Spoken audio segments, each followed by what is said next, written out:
अभी हाल ही में ही बहुत ही ज़्यादा एक न्यूज़ चर्चा में है, वो ये है कि खाटू श्याम की जो स्टोरी है वो आप लोगों ने सुनी ही होगी। जहाँ पर भक्त वहाँ मंदिर के में दर्शन के लिए जा रहे, तभी बारिश शुरू हो चुकी थी और बारिश आने की वजह से वहाँ दुकानों में शरण ले रहे थे।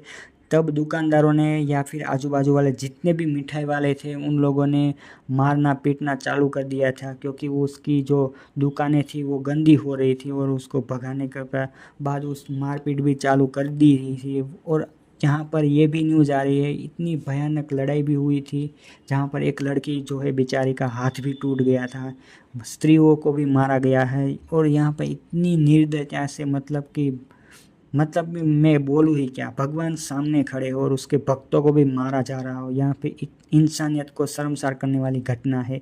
और बाद में यह वीडियो सामने आया तब सारे के सारे जो सोशल मीडिया यूज़र है उसने यही निर्णय लिया है कि इस मंदिर में जो भी लोग जाएंगे वो अपने खुद के जो घर पे बनाए गए प्रसाद है वो लेकर जाएंगे, यानी कि फूल हो गए, प्रसाद हो गए, मिठाई हो गए, वो घर से ही लेकर जा रहे हैं और मंदिर में चढ़ा रहे हैं भगवान को।